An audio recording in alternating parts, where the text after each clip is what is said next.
Last lecture સુધીમાં આપણે differential protection જે ફીડરના કેસમાં જોયા હતા એમાં balance circulating current type protection સુધીની વાતચીત કરી હતી. વોલ્ટેજ બેલેન્સ ટાઈપ પ્રોટેક્શન જે છે ટ્રાન્સમિશન લાઇનનું એ હવે આજે જોઈશું. આ ડિફરન્શિયલ પ્રોટેક્શનનો જે એક પ્રકાર છે એની એક્યુરેસી બહુ સારી બી છે અને આનું બીજું એક નામ બી છે મર્જ પ્રાઇસ પ્રોટેક્શન સિસ્ટમ. શું નામ છે? મર્જ પ્રાઇસ પ્રોટેક્શન સિસ્ટમ, જેમાં વોલ્ટેજ બેલેન્સના સિદ્ધાંત ઉપર કામ કરવામાં આવે છે.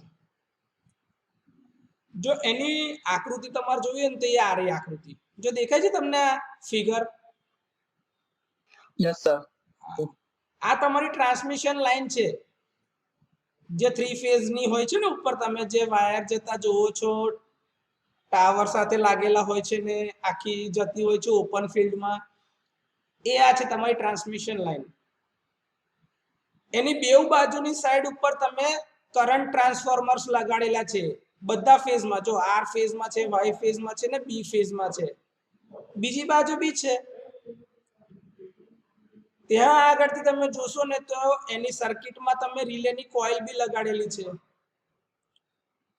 અને એના બીજા છેડાથી એને સ્ટાર પોઈન્ટ બનાવેલો છે જે ગ્રાઉન્ડ કરેલો છે. જો દેખાય છે બેઉ બાજુની સાઈડ ઉપર આ તમને? Yes sir.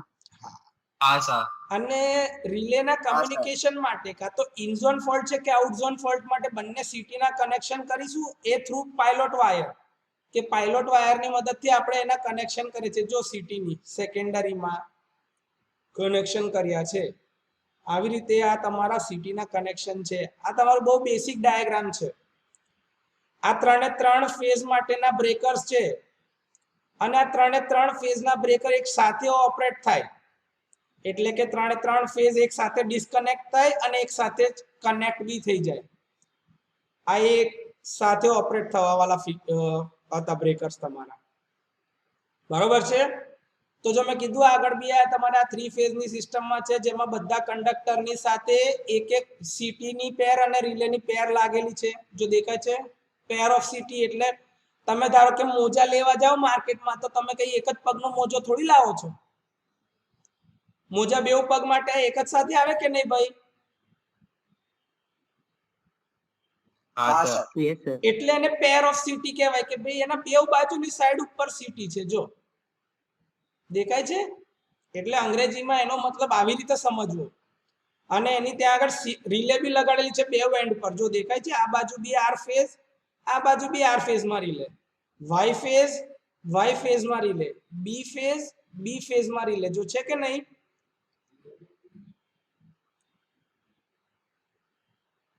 અને સીટીની સેકન્ડરીને આપણે પાયલોટ વાયરથી કનેક્ટ કરેલા છે જે સિરીઝમાં છે. જો દેખાય છે આ તમને સિરીઝ કનેક્શન વાયર એક સીટી થી બીજી સીટી સાથે? હા સર. હા, આને કહેવાય પાયલોટ વાયર. શું કહેવાય?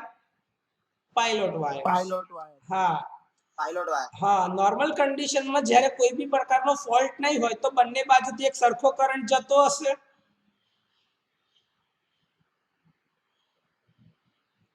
ભાઈ કોઈ ફોલ્ટ જ ના હોય તો ધારો કે અહીંથી 5 એમ્પિયર નીકળ્યા હોય તો અહીંથી બી 5 એમ્પિયર જ બહાર નીકળી જાય. Yes sir. તો અહીંયા આગળ આના બે છેડા ઉપર જે વોલ્ટેજ ડ્રોપ અહીંયા આગળ હશે એટલો ને એટલો જ વોલ્ટેજ ડ્રોપ આપણે અહીંયા લઈ શકીએ કે નહીં? હા સર, લઈ શકીએ. કેમ કે કોઈ જાતનો ફોલ્ટ થતો જ નહીં, કોઈ કરંટ વચ્ચે રહેતો જ નથી. તો બંને એન્ડ ઉપર એના વોલ્ટેજ બેલેન્સ સિસ્ટમમાં હશે. Yes sir. તો જો લખ્યું છે equal current flows at the two different ends, so induced voltages in the secondary of CTs are equal. બરોબર કે નહીં? હા સર. આપણાને એ બી ખબર છે કે ભાઈ પ્રાઇમરી સાઈડ થી સેકન્ડરી સાઈડ ઓફ ટ્રાન્સફોર્મર જે બી વોલ્ટેજ ઇન્ડ્યુસ થાય એ બંને એકબીજાથી 180 ડિગ્રીની શિફ્ટમાં હોય કે નહીં? તમે પેલા ડોટ માર્કિંગ જોતા હતા ને કે પ્રાઇમરી સાઈડનું ટ્રાન્સફોર્મરમાં આ બાજુ તમારું ડોટ હોય તો કરંટની ડાયરેક્શન આ બાજુ હોય, તો આ બાજુથી કરંટ બહાર નીકળતો હોય તો એમાં ડોટ ઉપરની સાઈડ પર હોય તો કરંટની ડાયરેક્શન એકબીજાથી ઊંધી. એટલે ઈએમએફ જે ઇન્ડ્યુસ થાય એ બંને ખબર છે. આપણે V1 ને V2 ટ્રાન્સફોર્મરનો વેક્ટર ડાયાગ્રામ ડ્રો કરતા હતા. હા સર. હા સર. ઈએમએફ જે ઇન્ડ્યુસ થાય એ બંને એકબીજાથી 180 ડિગ્રીની શિફ્ટમાં હોય તો કરંટની ડાયરેક્શન આ બાજુ હોય તો આ બાજુથી કરંટ બહાર નીકળતો હોય તો એમાં ડોટ ઉપરની સાઈડ પર હોય તો કરંટની ડાયરેક્શન એકબીજાથી ઊંધી. એટલે ઈએમએફ જે ઇન્ડ્યુસ થાય એ બંને ખબર છે આપણે V1 ને V2 હા સર ત્યારે આપણે કહેતા કે ભાઈ હા, ઇન્ડ્યુસ સર. થતું ઈએમએફ જે છે પ્રાઇમરી કરતા એક્ઝેક્ટ 180 ડિગ્રી ઊંધું, એટલે ઇવન જો તમે ફ્લક્સની લાઈન થી ઉપરની સાઈડ પર બતાવતા હતા તો આપણે E2 ને નીચેની સાઈડ ઉપર બતાવતા હતા. યાદ છે કે નહીં બેટા? હા, સર. હા, તો આ એ છે. As the secondaries are connected in opposition, that secondary EMFs are equalized, resulting into no circulating current in the relays. જો અહીંયા આગળથી જે છે ને તો આ પહેલા છેડામાં છે રિલે, તો અહીંયા આગળથી આ છેલ્લા છેડામાં છે, ઓપોઝિટ પોલારિટી વાળામાં કનેક્ટેડ છે. હા સર. આ સ્ટાર્ટિંગ તો આ એન્ડિંગ છે, આ સ્ટાર્ટિંગ તો આ એન્ડિંગ છે, સ્ટાર્ટિંગ તો એન્ડિંગ છે. એટલે કે અંદરથી કોઈ પણ પ્રકારનો સર્ક્યુલેટિંગ કરંટ જતો નથી, એ વસ્તુ ફિક્સ થઈ નોર્મલ બેલેન્સ હા, સર. કન્ડિશનમાં. બરોબર? તો નોર્મલ બેલેન્સ કન્ડિશનમાં કોઈ બી કરંટ ફ્લો નહીં થાય, સર્ક્યુલેટિંગ કરંટ, તો રિલે ઓપરેટ થાય નહીં. પણ હવે સમજો સર ફોલ્ટ થયો, તો ધારો કે અહીંયા આગળ ફોલ્ટ થાય તો અહીંથી 5 એમ્પિયર જતો તો પણ અહીંથી કોઈ બી કરંટ જાય ખરો આર ફેઝમાં? ના અહીંયા સર. વચ્ચે ફોલ્ટ થઈ ગયો તો નહીં જાય. તો ના સર. તો સર્ક્યુલેટિંગ કરંટ ફ્લો થશે કે નહીં થાય વોલ્ટેજ ઇમ્બેલેન્સના કારણે? હા સર. જેવું વોલ્ટેજ ઇમ્બેલેન્સ આવશે એટલે સર્ક્યુલેટિંગ કરંટ ફ્લો થશે, એટલે ડિફરન્શિયલ પ્રોટેક્શન ને ખબર પડશે કે અચ્છા આનો ડિફરન્સ ને આનો ડિફરન્સ છે એ સેટ વેલ્યુ કરતા વધારે આપશે તમને.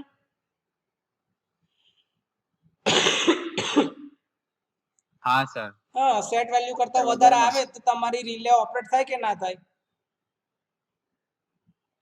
હા સર, થઈ જશે ઓપરેટ. તો પછી અને એના લીધે શું થશે કે કઈ બાજુ વાળી રિલે, ધારો કે અહીંયા આગળ લાઈન ટુ ગ્રાઉન્ડ ફોલ્ટ થયો, અહીંયા બાજુ ના આવ્યું, મતલબ કે અહીંયાથી અહીંયા વચ્ચે થયું છે, તો આર ફેઝ ની રિલે ના લીધે બે બ્રેકર ઓપરેટ થઈ જવા જોઈએ કે નહીં? હા સર, થઈ જવા જોઈએ. એટલે કે આર ફેઝ તમારો આઇસોલેટ થઈ જવો જોઈએ. હા સર. હા, એટલે આપણને ખબર પડી કે ભાઈ આ પ્રકારની સિસ્ટમમાં કરંટ ટ્રાન્સફોર્મર જે છે ને એ સૌથી ઇમ્પોર્ટન્ટ પેરામીટર છે કે ભાઈ સીટી ની મદદથી તમે એ નક્કી કરી શકશો કે ભાઈ કઈ બાજુ ફોલ્ટ થાય છે, ઇન ઝોન કે આઉટ ઓફ ઝોન. ધારો કે એ ફોલ્ટ અહીંયા આગળ થયો, આ મારું કર્સર દેખાય છે, તો જો હા સર. મારો ફોલ્ટ જો અહીંયા આગળ થયો હોત તો આ રિલે ઓપરેટ થાય ખરી?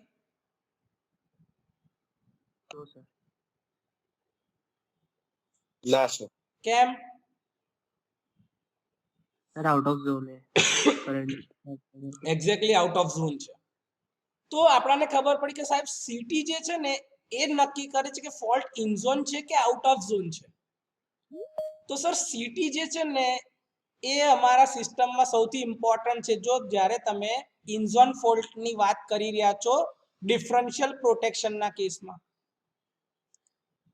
તો સર એનું જે કન્સ્ટ્રક્શન હોય ને એ એવા પ્રકારનું હોવું જોઈએ જેથી કરીને નોર્મલ ઓપરેટિંગ કન્ડિશનમાં જે વોલ્ટેજ ડ્રોપ આવવા જોઈએ એના અક્રોસમાં બંને બાજુની સાઈડ ઉપર એ બેલેન્સ કન્ડિશનમાં જ રાખે એવું રાખવાનું છે. કેમ કે ને તો એ જો અલગ અલગ હશે, બંને સિટીની કેરેક્ટરિસ્ટિક જ અલગ અલગ હશે, તો જે બી ઇન્ડ્યુસ વોલ્ટેજ થતા હશે એ અલગ અલગ જ હશે. તો એ કેસમાં આ પ્રકારનું પ્રોટેક્શન કામ લાગી શકે નહીં.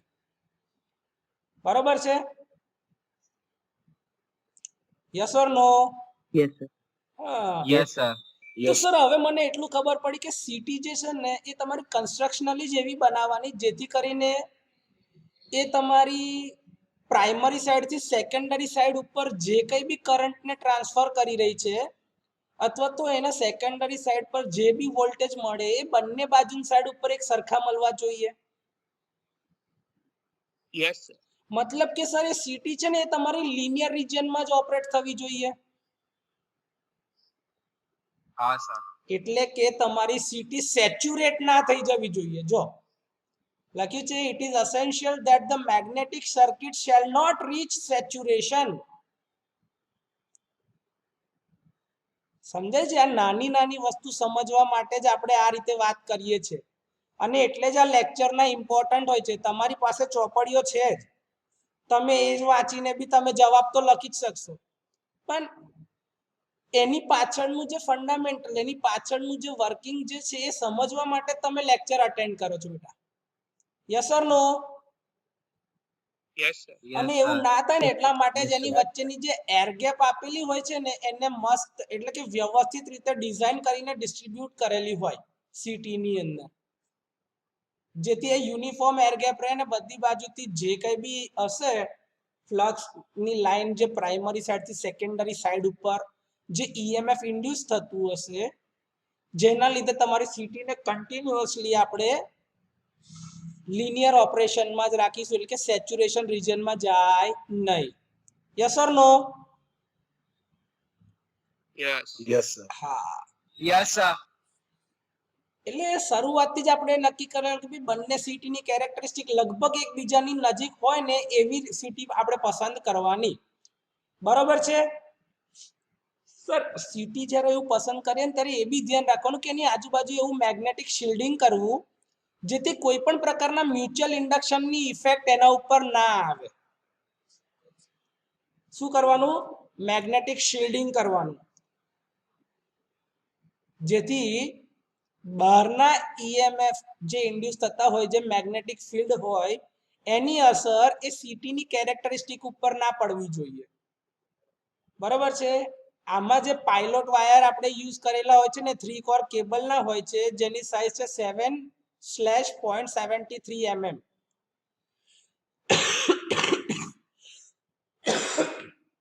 આ 7 જે છે ને એની નંબર ઓફ સ્ટ્રેન્ડ છે કે એક અને એની આજુબાજુ બીજા 6, એટલે ટોટલ 7 સ્ટ્રેન્ડ નું આખું એક કંડક્ટર બનાવશે. બરોબર છે? આ તમને લગભગ સુંદરમ સરે ભણાયું જ હશે, ટીડીઈપી ભણતા હશો ત્યારે તમે. Yes or no? Yes, sir. આઈ સુધી કોઈને કોઈ ડાઉટ છે બેટા? હા સર. ઓકે સર, એને એડવાન્ટેજ તો કે જો સર આ પ્રકારની સિસ્ટમમાં ઓપરેટિંગ વોલ્ટેજ કયા છે અને ફોલ્ટનો પાવર ફેક્ટર કયો છે એના ઉપર કોઈ અસર રાખતા જ નહીં. એટલે કે લોડ કન્ડિશન શું છે ને આપણને એનાથી કોઈ ફરક નહીં પડે. કેમ કે એ સર આ વોલ્ટેજ બેલેન્સના કામ ઉપર અને એ બી સીટીની ઓપરેટિંગ રેન્જ ઉપર જ છે કે એમાંથી કેટલો કરંટ ફ્લો થઈ ગયો એના આધારે જ અહીંયા આગળ એના બંને એન્ડ ઉપર તમને વોલ્ટેજ બેલેન્સ મળે છે કે નહીં એ ચેક કરે છે. હવે આ લાઈન ગમે તેટલા કેવી પર ઓપરેટ થતી હોય, ભાઈ 132 કેવી પર બી થતી હોય કે 220 કેવી પર ઓપરેટ થાય, આ પ્રોટેક્શન ને એની જો કોઈ લાગે વળગે ખરું બેટા? ના સર.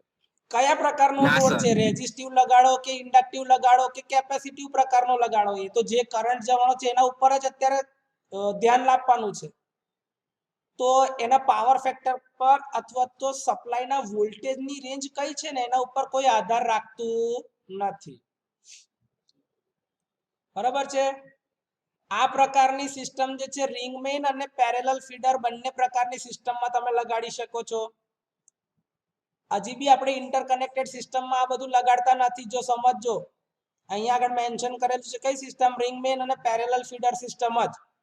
બરોબર? એટલે ડિસ્ટ્રીબ્યુશન સાઈડ ઉપર રિંગ મેઇન સિસ્ટમ હોય કાં તો પેરેલલ ફીડર સિસ્ટમ હોય તો તમે આ વસ્તુ યુઝ કરી શકો છો. આ પ્રકારની રિલેની મદદથી તમે ઇન્સ્ટન્ટેનિયસ પ્રોટેક્શન લઈ શકો છો. કયા ફોલ્ટ માટે?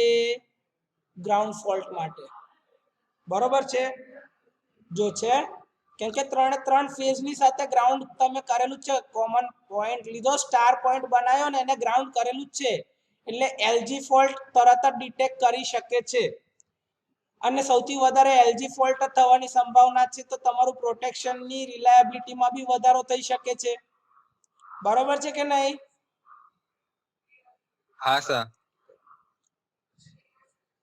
આ પ્રકારની સિસ્ટમ જે છે એ ઇન્સ્ટન્ટેનિયસ રિલેઇંગ આપે છે, જેના મદદથી તમે ડેમેજને બી ઓછું કરી શકો છો અને ફોલ્ટને તરત ક્લિયર કરી શકો છો. કેમ કે તમે જો અહીંયા આગળ આપણે કોઈ ટાઈમ ડાયલ સેટિંગ પર નહીં જતા, આપણે ખાલી ભાઈ અહીંયા આગળથી જે કરંટ છે અહીંથી જે કરંટ છે બંને જ્યારે સરખા નહીં થાય તો ડિફરન્સ ડિફરન્સ બનશે બેવની વચ્ચે અને ડિફરન્શિયલ પ્રોટેક્શનના લીધે રિલેની કોઇલ એનર્જાઇઝ થશે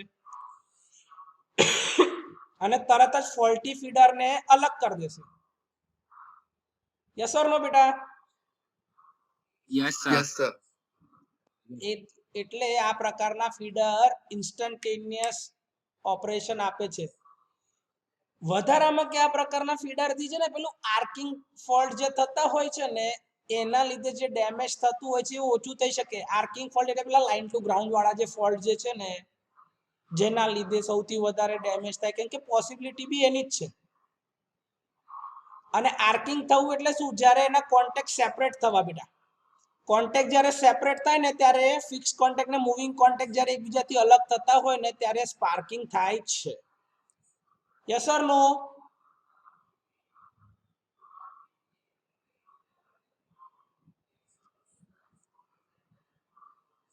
સર આ પ્રકારની સિસ્ટમના ડિસએડવાન્ટેજીસ શું છે આપણી પાસે? હેલો, સંભળાય છે બેટા? હા સર. હા Yes, સર. sir. હા. હા સર. ઓકે સર, આ પ્રકારના ફોલ્ટ થી અમને પ્રોબ્લેમ શું થાય કે અમે આ પ્રકારની સિસ્ટમ રાખીએ તો એના કોઈ ડિસએડવાન્ટેજીસ છે? તો કે બધા છે જ ને ભાઈ. તો પરીક્ષામાં પૂછાઈ શકે તમને કે ભાઈ વોલ્ટેજ બેલેન્સ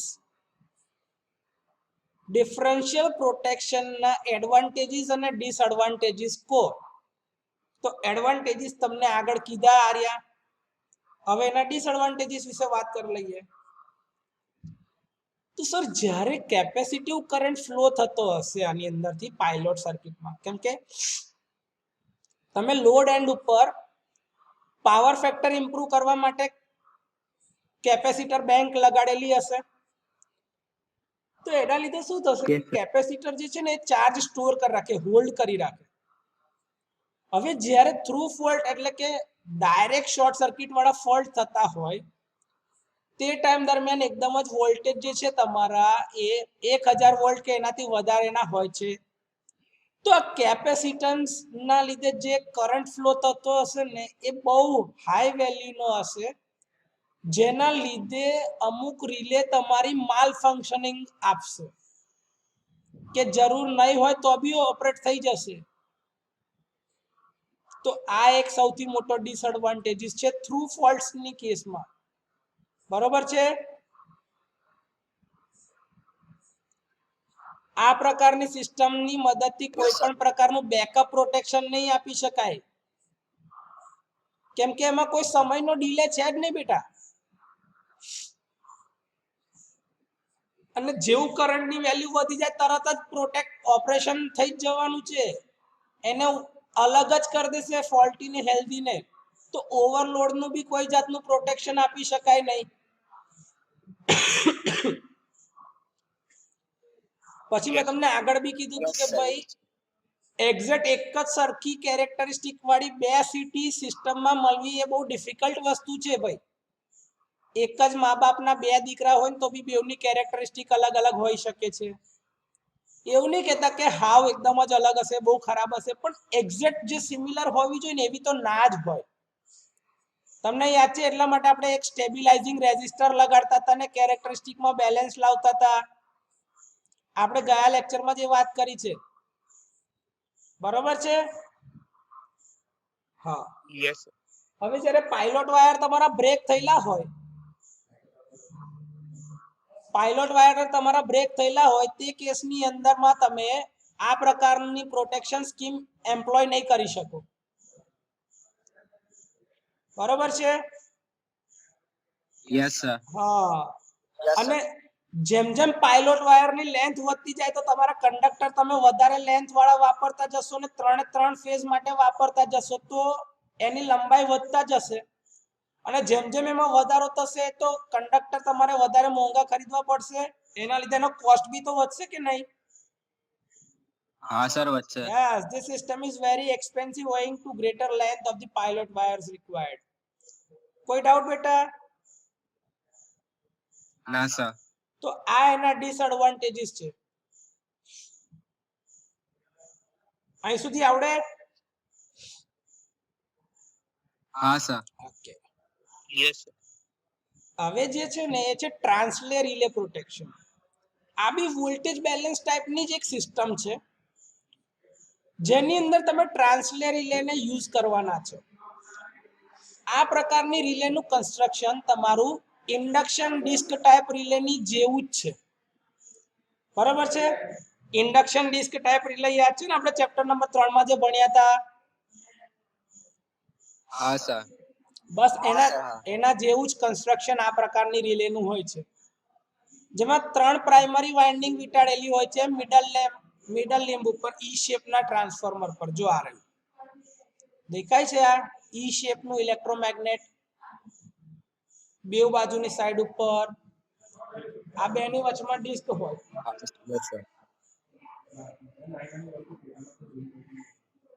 અને ત્રણે ત્રણ સીટી છે.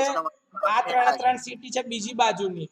આ તમે ટ્રાન્સલે રિલે લગાડી છે કે જેમાં પ્રાઇમરી સાઈડ ઉપર તમે જો આ ત્રણે ત્રણ ફેઝના કનેક્શન કર્યા છે આર વાય બી.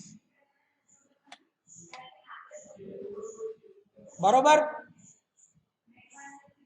આ એનો રિટર્ન પાથ છે. ત્રણે ત્રણ માં સ્ટાર પોઈન્ટ બનાવીને તમે રિટર્ન પાથ બનાવ્યો છે. જો દેખાય છે ફિગરમાં. ખાલી આપણી જે નોર્મલ આપણી જે સિસ્ટમ હતી ને એની જગ્યા પર આપણે અહીંયા આગળ ખાલી ઇન્ડક્શન ડિસ્ક ટાઈપની ટ્રાન્સલે રિલે મૂકી છે. બરોબર છે. બરોબર. ઓપરેટિંગ વાઇન્ડિંગ અને સેકન્ડરી વાઇન્ડિંગ જે છે બંને એકબીજા સાથે સિરીઝમાં કનેક્ટેડ છે. જો દેખાશે તમને અહીંયા આગળથી આ જો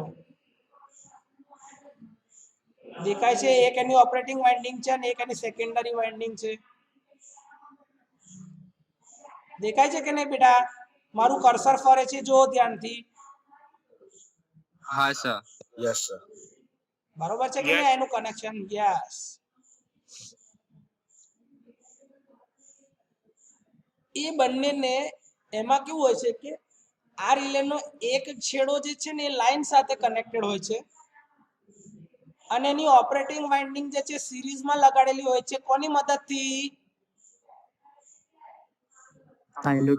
પાયલોટ વાયરની મદદથી. હંમેશા જ્યારે યાદ રાખો કે આવું કનેક્શન તમે કર્યું હોય ને એને જ્યારે છેડા જોઈન્ટ કરવાના હોય ને તમે જે બી વાયર વાપરો ને એનું નામ પાયલોટ વાયર આપવાનું. બરોબર. Yes sir. હા સર રિપીટ કરો ને. જો આ તમારી જે ટ્રાન્સલે રિલે દેખાય છે તમને, આ મેં જે નોર્મલ તમારી સિસ્ટમ હતી ને જો આની આગળ વાળી આ જો આ છે આ. હા સર.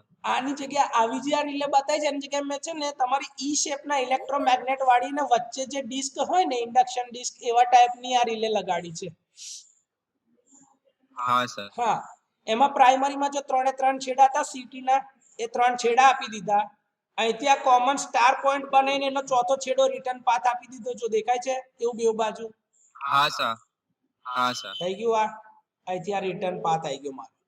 હવે એની જે સેકન્ડરી વાઇન્ડિંગ છે અને ઓપરેટિંગ વાઇન્ડિંગ છે બંને એકબીજા સાથે સિરીઝમાં છે. જો અહીંથી આ એક છેડો મળ્યો, આ છેડાથી છેડો, હા સર. ત્યાંથી પાછો એક છેડો, બીજો એક છેડો, પાછું ત્યાંથી રિટર્ન. બધા એક એક જ હાથ એકબીજાને મળે છે. મતલબ કયા ટાઈપનું કનેક્શન થયું બેટા? સર આ વચ્ચે જે સી ટાઈપ નું જે આ નીચે છે ને સેકન્ડરી વાઇન્ડિંગ માંથી બીજામાં પાર્ટ જાય છે, હા હા એને શું કહેવાય? આ પાયલોટ વાયર બેટા કનેક્શનમાં તો જ કનેક્ટ થશે ને. Okay, એક sir. છેડાથી બીજા છેડા. જો ને આ શું છે બેટા? જો આ રે હા, પાયલોટ sir. વાયર. જો એક બાજુથી બીજા છેડા લગીને જે બી વાયર જતા હોય એને કયા વાયર કહેવાય? Pilot wire. આ એ જ છે બેટા પાયલોટ કનેક્શન. બરોબર છે? Okay sir. કોઈ ડાઉટ હા. બેટા અહીં સુધી? ના સર. બરોબર છે. હવે નોર્મલ કન્ડિશનમાં હા, જ્યારે sir. પ્રાઇમરી સાઈડ ઉપર અને સેકન્ડરી સાઈડ ઉપર એક જ સરખો કરંટ જતો હશે તો બંને બાજુના જે બી વોલ્ટેજ આની અંદર ઇન્ડ્યુસ થતા હશે બેવ બાજુ એક જ સરખા હશે. કે ધારો કે હા, sir. અહીંયા આગળ ધારો કે જો 5 વોલ્ટ ઇન્ડ્યુસ થતું હશે તો અહીં બી 5 જ વોલ્ટ ઇન્ડ્યુસ થાય કેમ કે એક જ સરખો કરંટ પાસ થતો હોય. હા સર. તો એના લીધે અહીંયા પ્રાઇમરી થી સેકન્ડરી સાઈડ ઉપર ને પ્રાઇમરી થી સેકન્ડરી સાઈડ ઉપર જે બી ઈએમએફ મળતું હશે બેવ કેસમાં એક જ સરખું હશે. હા સર. જો અહીંયા આગળથી જે શરૂઆત એન્ટર અહીંયા આગળ થાય છે તો અહીંયાથી લીવ થાય છે, બંને એકબીજાની પોલારિટી ઓપોઝિટ કહેવાય, એટલે કે અહીંયા રિઝલ્ટન્ટમાં હા, sir. ડિફરન્સ મળશે બેવનો. તો અહીંયા આગળ ધારો કે પોઝિટિવ 3 હોય તો અહીંયા નેગેટિવ 3 હશે, હા સર. તો 3 માઇનસ 3 ઝીરો. 0. તો નોર્મલ Zero. કન્ડિશનમાં આ રિલે ટ્રિપ સિગ્નલ આપે ખરી? ના યસ. ના સર. છે no current flows through the operating winding as these are connected in series opposition. દેખાય છે એક 3 છે તો એક -3 છે, તો 3 - 3 તો 0 થઈ ગયું, તો કોઈ જાતનો કરંટ જાય નહીં. કઈ કન્ડિશનમાં? હેલ્ધી કન્ડિશનમાં. હા, યસ ઓર નો? યસ.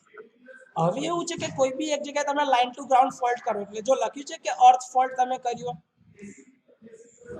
આપણે લાઈન ટુ ગ્રાઉન્ડ ફોલ્ટ કેમ લઈએ છીએ? કેમ કે સિસ્ટમમાં એ ફોલ્ટ થવાની પોસિબિલિટી, જે પ્રોબેબિલિટી છે 85% છે, સૌથી વધારે. તો સૌથી વધારે જેની પ્રોબેબિલિટી છે આપણે એને જ કન્સિડર કરીએ, એટલા માટે આપણે લાઈન ટુ ગ્રાઉન્ડ ફોલ્ટ સૌથી વધારે કરાવીએ છીએ.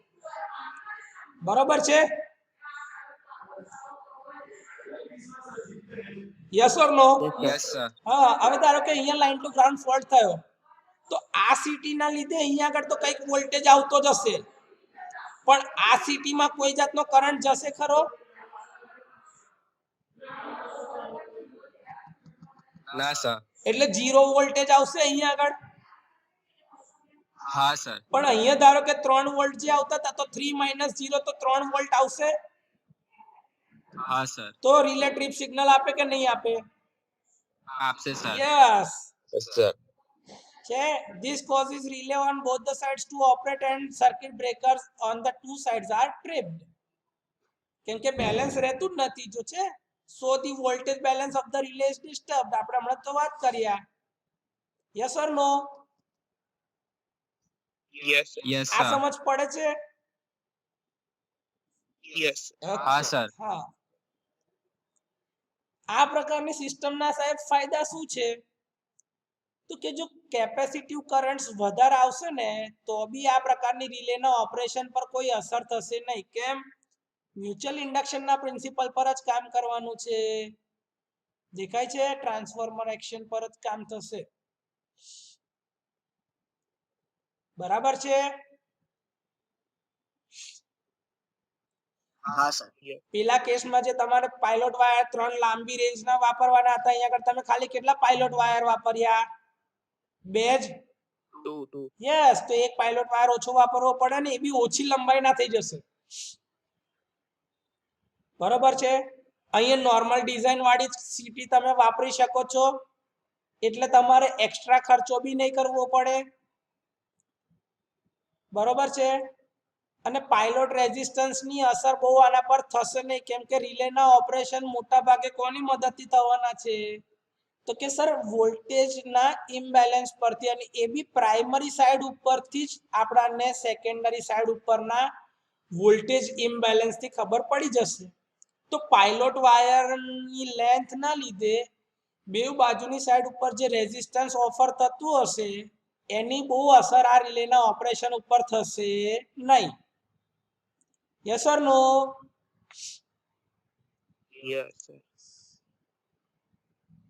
Closed copper loop provided in the relay prevents the relay from operating for through fault current. કે ભાઈ જે આની જોડે જો તમે જોતા હશો ને તો સિરીઝ કનેક્શનમાં જ આપેલું છે. જો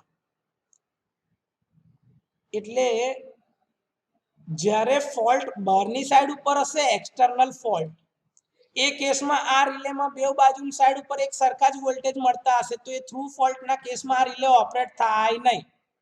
ગમે તેવો કરંટ હશે કે ગમે તે હશે, આ રિલે ઓપરેટ થાય નહીં. Clear or not? Yes sir.